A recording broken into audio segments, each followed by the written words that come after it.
Bueno, volveré y seré millones. Ahí está.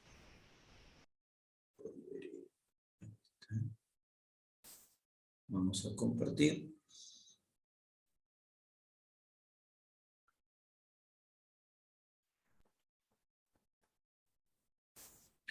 Bueno, entonces decíamos, segunda etapa.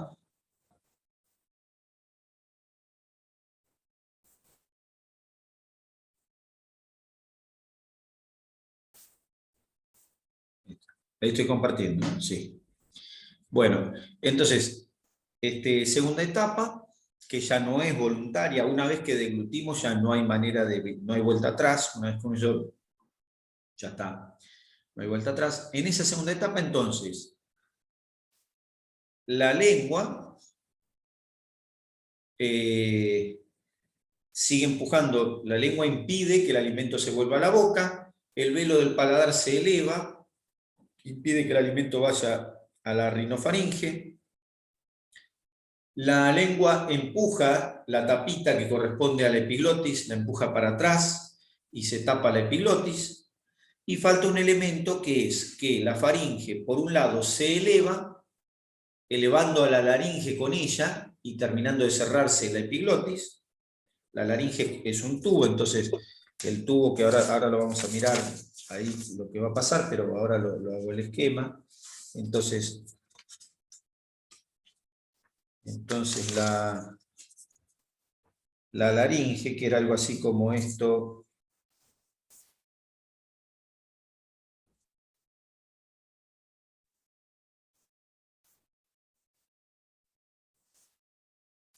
ahí dibujo posición 1 y dibujo posición 2.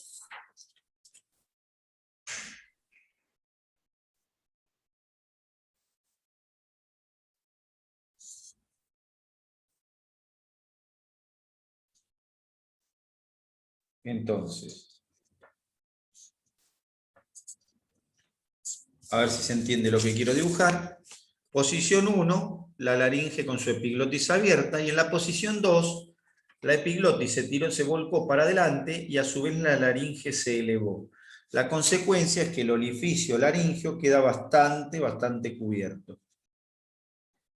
El orificio laringeo, que yo lo voy a pintar acá como así, y acá como así.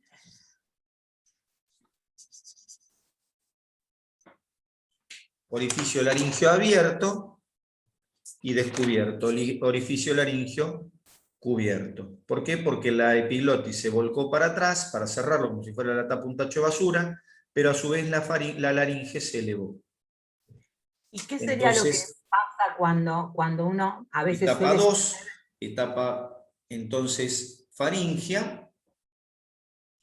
La lengua se mantiene empujando el bolo hacia atrás, el velo del paladar se eleva, la epiglotis es empujada por la laringe, por la lengua hacia la laringe, la laringe se eleva y se termina de cerrar, y por último la faringe también, porque la laringe es la que eleva a la faringe, la faringe es la que eleva a la laringe, y entonces por un lado se eleva y por otro lado se comprime la faringe de arriba hacia abajo y entonces el alimento pasa. Acá uno podría decir, en el 1, en la etapa 1, la oral, podríamos hacer esto.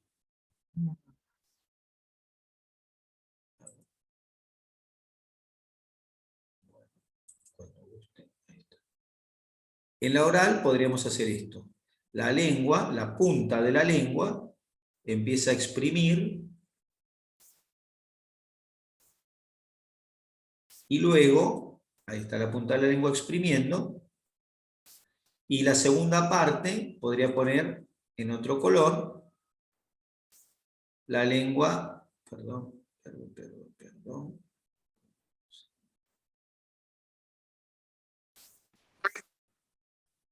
En la segunda parte, la lengua hace esto, se aprieta acá, y al apretarse también aprieta acá.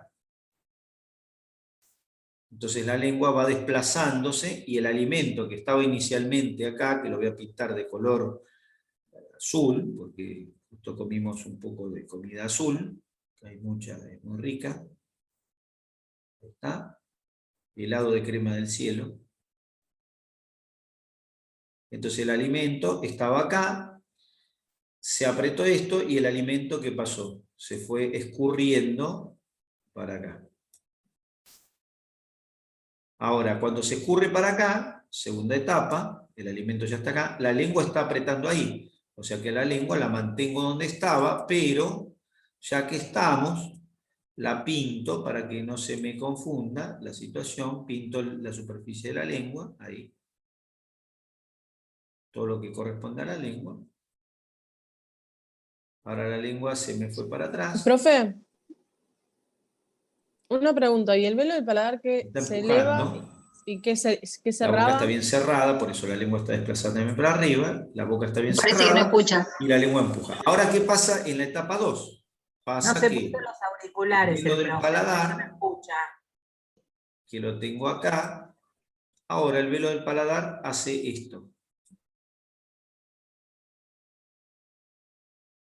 Se contraen los músculos y se eleva el velo del paladar. Entonces el alimento no puede ir para arriba. No puede subir. Perfecto, el alimento lo tengo acá. Sigo teniendo el alimento en azul ahí. En azul y celeste lo mismo. ¿Y qué sucede? La lengua empuja la epiglotis para atrás. Esto para acá. Ahí la empujo un poquito. Ahora la empujamos un poquito más para que quede más visible.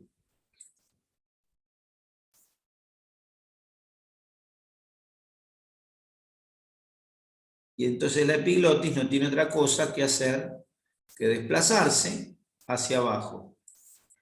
Esta epiglotis que está acá cerrando este orificio, la epiglotis se pone más horizontal.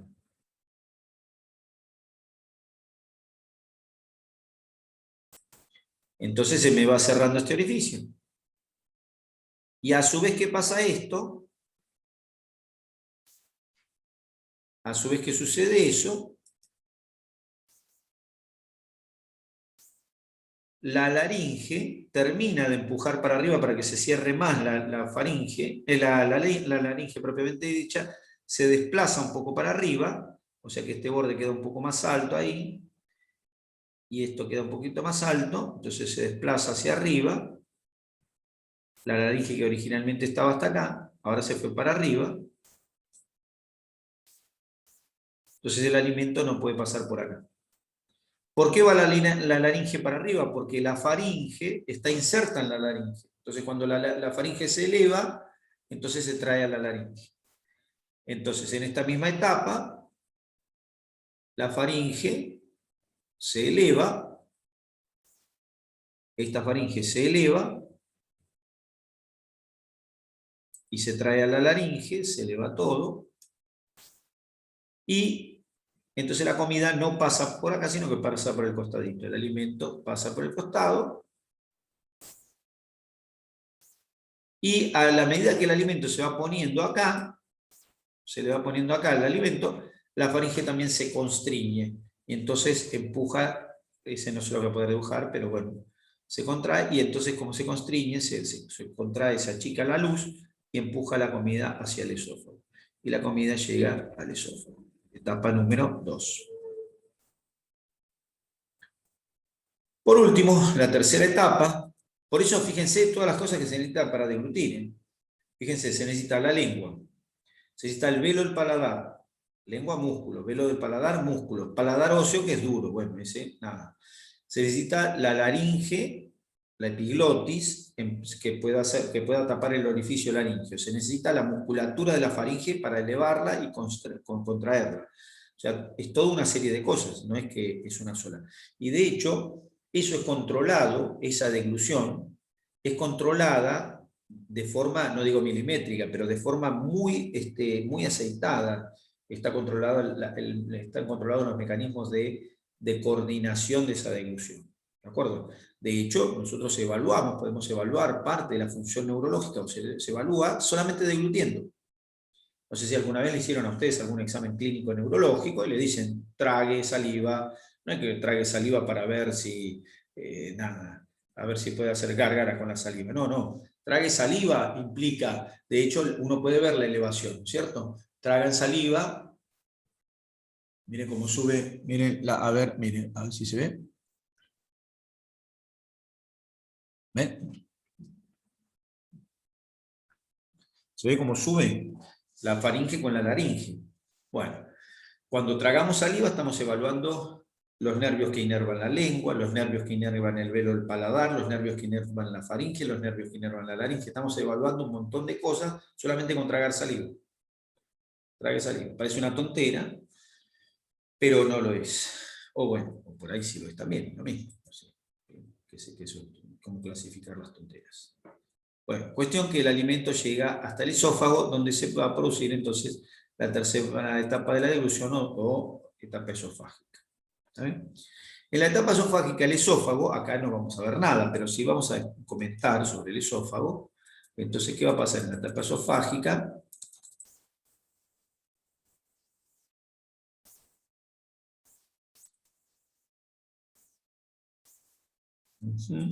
Acá. En la etapa esofágica, el alimento entra al esófago. Ahora, el esófago tiene dos tipos de músculos. Tiene músculos concéntricos al esófago, concéntricos, y músculos longitudinales. ¿Está bien? O sea, músculos que siguen la longitudinalidad del órgano, la dirección del órgano, y otros que son transversales al órgano. Los que son transversales sirven para apretar el órgano y por ende generar una presión para que el alimento se desplace. Ahora, si yo tengo un tubo, imagínense un tubo, ¿no?, de una goma dura, una goma más o menos dura. Y ahora al tubo le pongo adentro una pasta de dientes, ahí está. Oh, miren, justo la pasta de dientes, ahí está. Un tubo con pasta de dientes que tienen en sus casas. Si el tubo de pasta de dientes yo lo aprieto en el medio, ¿qué pasa con la pasta? ¿Para dónde sale? Sale para que nos cepillemos los dientes, sí. ¿Pero es para el único lado que se sale la pasta? ¿O también se va para atrás del pomo? Qué pregunta, ¿eh? ¿Qué pasa con la pasta? Cuando yo tengo el pomo y aprieto sobre el cepillo y pongo una linecita de pasta, pero yo noto que la pasta no sale solo para el lado ese, sale para atrás también. Antiguamente los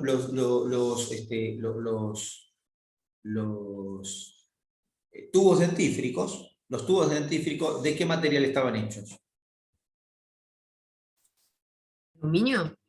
O algo ¿De qué así. están hechos ahora? Si yo digo un tubo de dentífrico, ¿de qué está hecho? De plástico. No escuchar, Moni. Sí. Es que no te escuchan, estamos hablando solos. Se cepillan los Estamos dientes. todos hablando, No Hola. escuchan, hasta que no se no pongan se los escucha, auriculares. están haciendo los auriculares. No los escucho, perdón.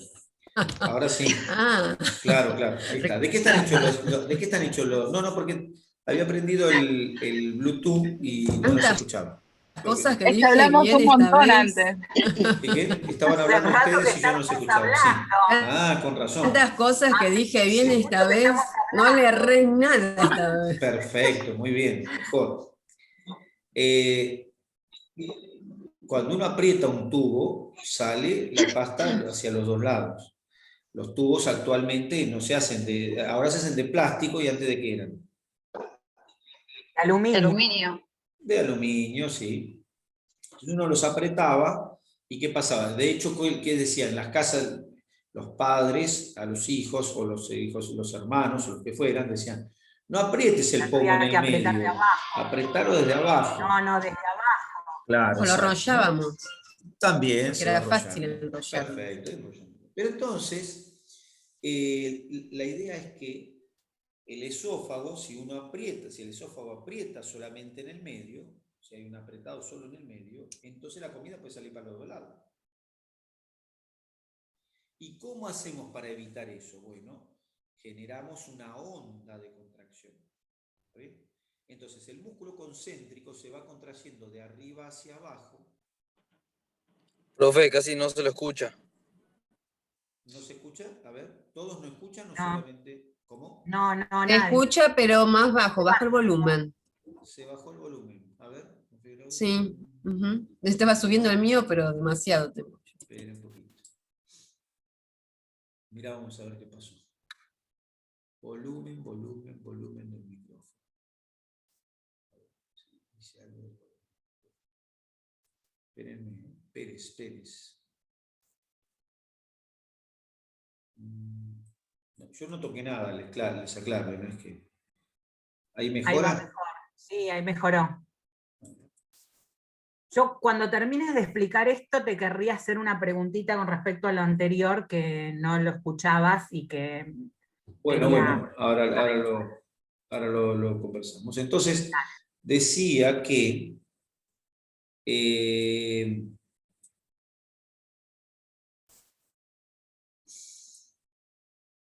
bueno, ahí se escucha mejor, ¿no? Sí. Sí, ¿Hola? sí. Sí, ahora sí, profe. Bueno, perfecto. Se bajó el micrófono, no sé por qué. Lo busqué ahora y ahí decía el micrófono estaba bajado. No estaba bajo del todo, pero estaba bajo. Bueno. Bien, entonces decía que el esófago se va contrayendo en forma de onda. En forma de onda quiere decir que se va contrayendo, en este caso de arriba hacia abajo. La onda podría ser al revés, de abajo hacia arriba, pero la onda va de arriba hacia abajo.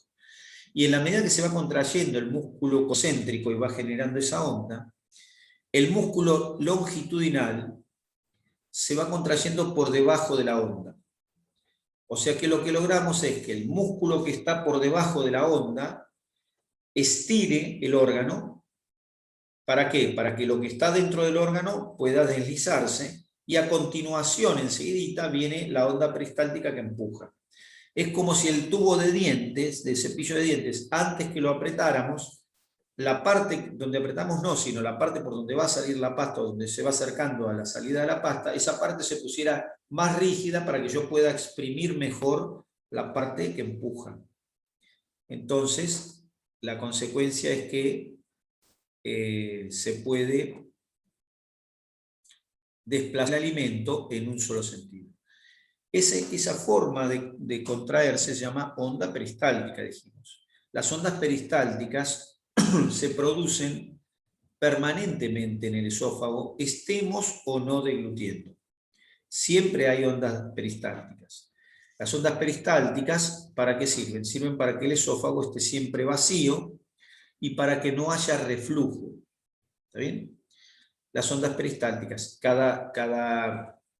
las ondas peristálticas se producen constantemente, pero cada unos 90 minutos más o menos, o sea, cada hora y media, aparece una onda peristáltica importante, más importante que las otras. Entonces, el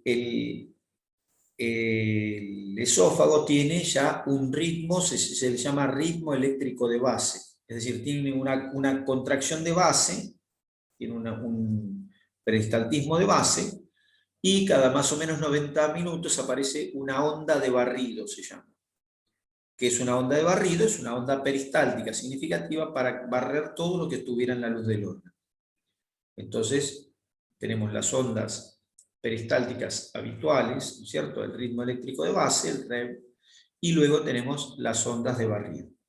Así el esófago permanentemente, aunque no estemos deglutiendo, se limpia permanentemente y vacía su contenido al estómago. ¿Qué hay adentro del esófago habitualmente? Puede haber saliva, que nosotros vamos tragando, o moco, que puede venir de cualquier parte de las mucosas que hay conectadas con el esófago, incluyendo la propia del esófago.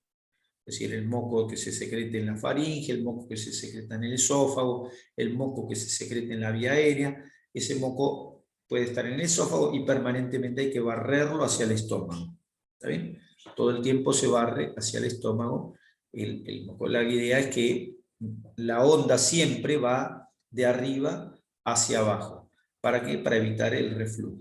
Y eso es una forma también de evitar ese reflujo, que significa que el contenido gástrico no se nos vuelva hacia la boca.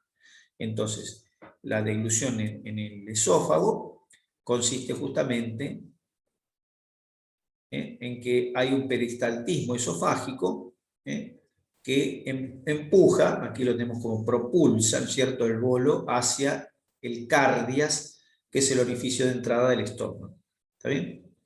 Entonces, las fibras circulares se contraen por arriba del alimento empujándolo, y las fibras longitudinales se contraen por debajo del alimento abriendo el esófago. O sea que, ¿está bien? Y eso permite que el alimento baje. De hecho,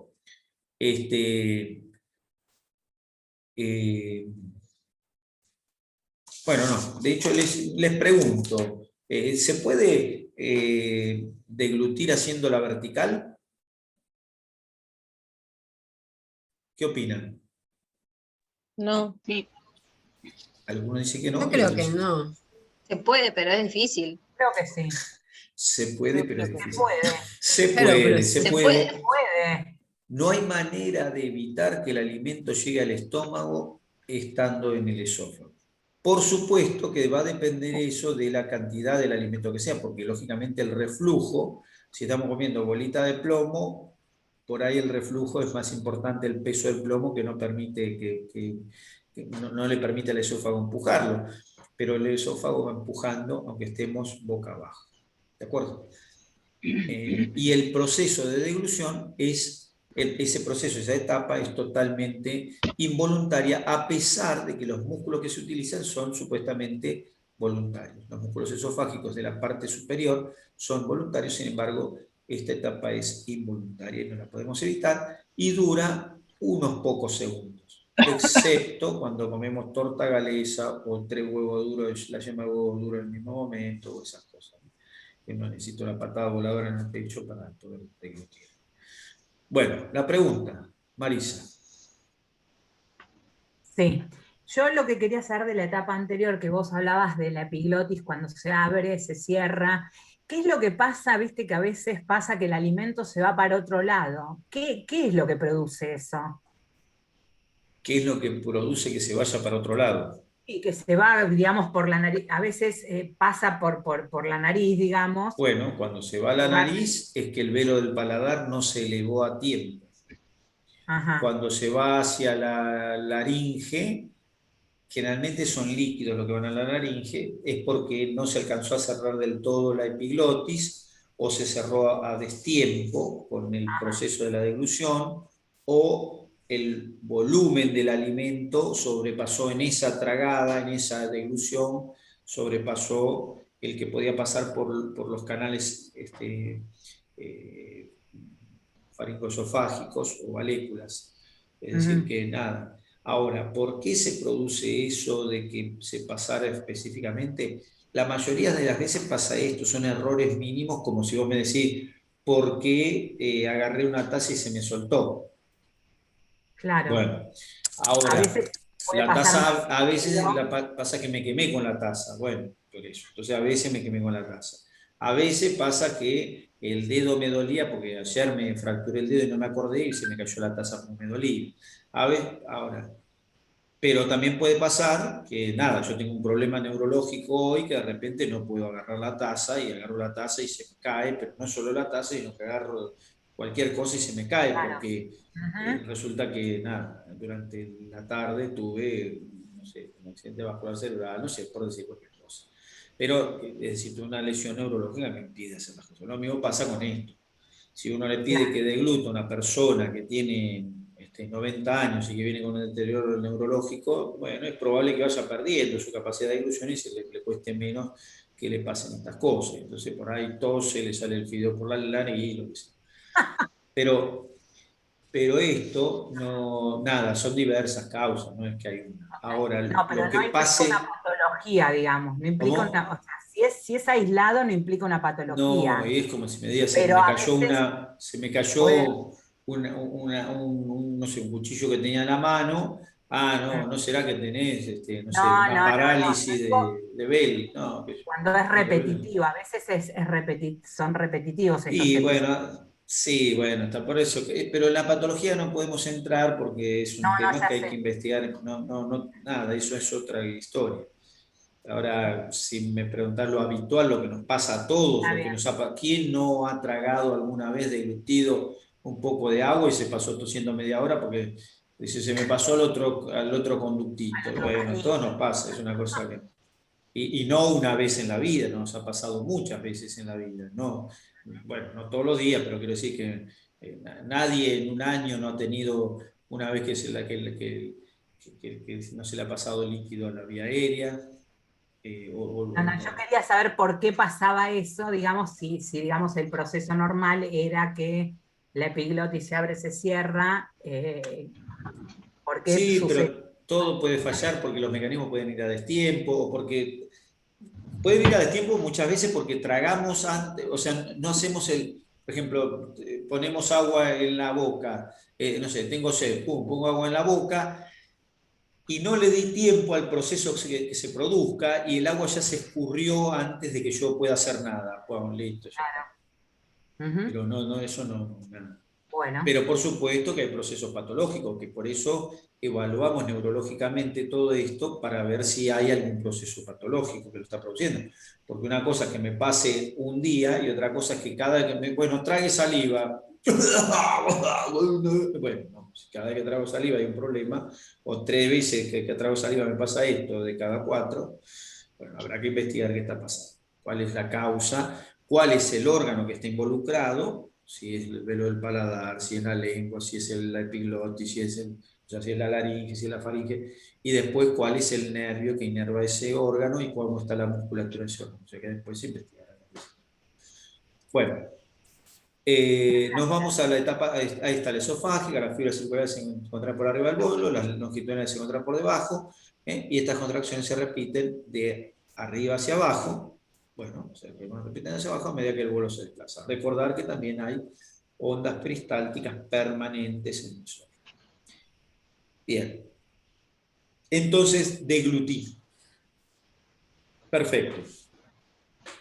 Tengo el bolo en el esófago, en el estómago, pero antes de irme al estómago, o sea que ya vi fisiológicamente lo que sucede en la boca, lo que sucede en la faringe y el esófago parcialmente, porque ahora vamos a hablar una palabrita más del esófago. Ahora, durante la deglución, el alimento pasa por conductos que están lubricados por mucosidad, por una sustancia mucosa, como un moco, que se secreta casualmente en las mucosas de la faringe y el esófago. Pero aún así se considera que la faringe y el esófago no son órganos de digestión química de los alimentos. ¿Está bien? No hay digestión química. Hay movimientos que pueden servir para una mezcla que tampoco, bueno, o sea que no intervienen en los procesos específicos de la digestión, más bien intervienen procesos de pasaje, ¿de acuerdo? Por supuesto que si no está la faringe, no está el esófago, no sé, la comida la vamos a tener que meter por cualquier lado, por una oreja, pero se puede, sí, yo tengo que decir un abocamiento, pero eso no importa. Pero fisiológicamente necesitamos la faringe y el esófago, pero no hay actividad enzimática, no son órganos de secreción enzimática. Solamente secretan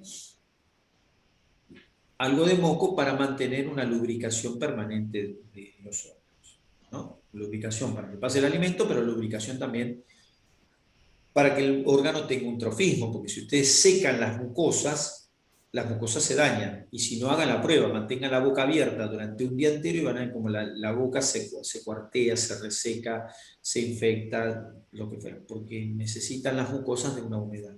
Esa humedad, en la boca tenemos saliva, pero en la mucosa faríngea y esofágica no, entonces hay moco. ¿Quién secreta el moco de esos órganos? Células que están en el epitelio. El epitelio del esófago y el epitelio de la faringe es un epitelio plano estratificado o pavimentoso, epitelio pavimentoso, pero que tiene células caliciformes, que ya las conocemos, que secretan moco. Siempre que escuchamos célula caliciforme, es una célula que está en una mucosa y que fabrica un líquido rico en mucopolisacáridos sea, glúcidos, y que sí, tiene como función la de la lubricación. ¿De acuerdo? Eso vale para la vía digestiva, vale para la vía aérea, vale para distintas vías, ¿no es cierto?, que tienen estas células caliciformes. Células encargadas de fabricar una mucosidad para que se mantenga un trofismo, una humedad de las células que forman los conductos propiamente dichos. Bien, o sea que ahí vemos que la faringe tiene, ya lo habíamos contado antes cómo era, y ahora les cuento que tiene un epitelio pavimentoso. Y el esófago también tiene un epitelio pavimentoso, con células caliciformes, y o sea, son dos órganos incluso que no son órganos de absorción, ya nos damos cuenta por el tipo de célula que no son órganos de absorción. ¿Por qué? Porque las células de absorción son células cilíndricas, las células absortivas son células cilíndricas. Después las vamos a mencionar en el estómago, en el esófago, en el estómago y en el intestino. Bueno, ahora, el esófago, desde el punto de vista funcional, cumple la función, por supuesto, como dijimos recién, de llevar el alimento desde la faringe hasta el estómago, ¿no es cierto? O sea, la faringe le entrega el alimento y lo tiene que llevar al estómago. Pero tiene otra función, que es evitar que el alimento se vuelva del estómago a la faringe. ¿Se entiende? O sea, tiene las dos funciones. Una función de ida y una función de vuelta. Con respecto a la de ida, tiene que permitir esa ida. Y con respecto a la vuelta, tiene que evitar ese retorno. El retorno del alimento por vía esofágica se llama reflujo. En realidad, reflujo hace referencia a cualquier retorno de cualquier índole. En este caso, el retorno que se evita, o el retorno, perdón, del esófago se le llama retorno gastroesofágico. Entonces, una función del esófago es evitar ese retorno gastroesofágico. Para evitar el retorno, el esófago tiene mecanismos antirretorno. Así se llaman, mecanismos antirretorno. ¿Qué son esos mecanismos? Son mecanismos que están destinados a evitar ese retorno. Bien, ¿y en qué consisten los mecanismos antirretorno? Bueno, uno ya lo vimos. Consisten en mecanismos que de alguna manera evitan que el alimento vuelva, o bien,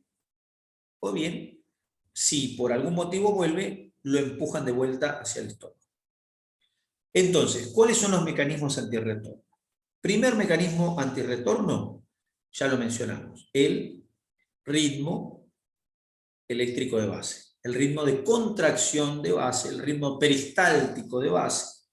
¿Bien? El ritmo peristáltico de base, que aunque no estemos deglutiendo, permanentemente va impulsando el contenido esofágico hacia el estómago, y no solo eso, sino que cada 90 minutos, cada un rato, cada hora y media, más o menos, puede ser hora y media, 2 horas, no es un momento, no es exacto, no es que haya un reloj, aunque no hay un reloj, aunque hay periodicidad más o menos, una periodicidad estipulada, para cada individuo, que es más o menos 90 minutos, decíamos, hay una onda de barrido. O sea que cada hora y media, 2 horas, hay una onda de barrido sumada al ritmo de base. Eso es un primer mecanismo anterior. Segundo, que lo habíamos mencionado, existe un músculo con función de esfínter,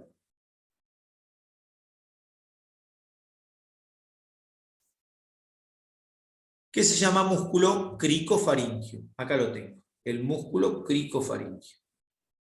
Ese músculo cricofaringio, esperen que tengo que hacer, a ver si está esto. ¿Crico? Crico, como Okay. si fuera cri-cri, pero con cricofaringio. El músculo cricofaringio, que no es otro que este que se ve acá, ahí se lo ve, acá se lo ve como medio triangularcito, acá se lo ve más romboide, pero fíjense cómo está ubicado, una parte en el esófago, una parte en la faringe, ahí lo tengo acá, y de ahí va a este cartílago que se ve acá, ahí se ve el cartílago, se llama cartílago cricoides, por eso se llama cricofaringio. ¿Está bien? Cartílago cricoides a la faringe. Entonces el músculo cricofaringio cumple función de esfínter. ¿Qué dijimos que era un esfínter el otro día? Un esfínter Ahora cuando tengo los auriculares parece que el mutismo, parece. Ahora, esperen, a ver. ¿Qué es el músculo cricofaringio? Entonces, me lo saqué, ¿eh? ¿Qué son el músculo cricofaringio? Es un esfínter. ¿Qué es un esfínter? Ahí no tengo puestos los auriculares. Bien, perfecto. No, en este caso no era que no escuchaba, me parece. Un esfínter, Cierra un Nos conducto, Permite abrir cierra el claro. orificio, lo un tapa. esfínter es un Es un músculo, Claro. concéntrico a la luz de un órgano, que está en la pared del órgano, obviamente, que pertenece a la pared del órgano, no es obvio, pero sí que pertenece a la pared del órgano, Que y hace que pase que por tiene ejemplo, la capacidad de ocluir la luz de ese órgano. ¿Está bien? O sea que el esfínter, ¿está bien?, cierra la luz del órgano. Todo el mundo, groseramente hablando, escuchó alguna vez la frase cerrar el esfínter. ¿Nunca escucharon esa frase? sí, Que la sí. gente hace referencia al esfínter anal, obviamente, pero cualquier tipo dice esa frase en cualquier lado. ¿La escucharon en cualquier lado? Bueno, en cualquier lado no, en una cancha de fútbol sería, porque espero que no la escuchen en cualquier lado, porque bueno, habría que ver dónde está. Pero esa frase hace referencia a cerrar el esfínter, quiere decir que cierre algo que puede terminar de ocluir un orificio. Bueno, tan fácil como eso. Entonces ahora lo traducimos, en vez del esfínter anal, lo pasamos al esfínter esofágico superior, que es como se llama desde el punto de vista fisiológico al músculo cricofaringio. El músculo cricofaringio representa el esfínter esofágico superior. Es decir, es un esfínter que está en el esófago arriba. Esfínter esofágico inferior, EEI. Ese esfínter esofágico superior representa una zona de alta presión dentro del esófago que impide el reflujo. O sea que el alimento no puede volver porque está cerrado, ¿está bien? Se cierra el esfínter y el alimento no puede volver. Si el esfínter se abre, el alimento puede pasar. O sea que este esfínter se abre, no lo mencionamos en la deglución, pero se abre y el esfínter esofágico inferior se abren también durante la deglución. Estos esfínteres tienen una inervación invertida con respecto del órgano. Cuando las fibras musculares se contraen del órgano, estos esfínteres se relajan. Y cuando las fibras se relajan, estos se contraen. Entonces, cuando el esófago está relajado, el esfínter mantiene cerrada la tubería. Bien. El esfínter esofágico superior como mecanismo antirreflujo. 2. Tercer mecanismo antirreflujo, el esfínter esofágico inferior. El esófago en su parte inferior presenta,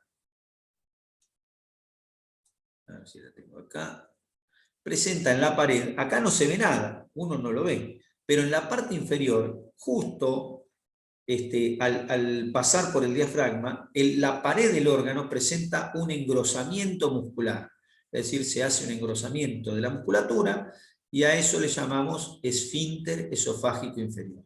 Ese no es un músculo independiente como el cricofaringio, que es un poco más independiente, sino que es un órgano, sino que es un músculo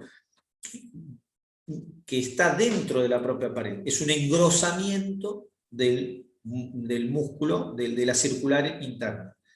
El músculo circular interno está más grueso ahí y tiene otra característica que está más grueso, pero tiene inervación invertida. A ver si lo vemos acá, en uno que estaba en la entrada del estómago. Acá, ahí está, ahí lo tengo, justo. Ahí está. Miren. Acá arriba a la izquierda se ve el diafragma, se ve el esófago y se ve que es más grueso esto o no. ¿Se ve? Miren, ahí vengo por el esófago y miren cómo se hizo más gruesito. Sí. Esto es el esfínter esofágico inferior. Es parte de la pared y pertenece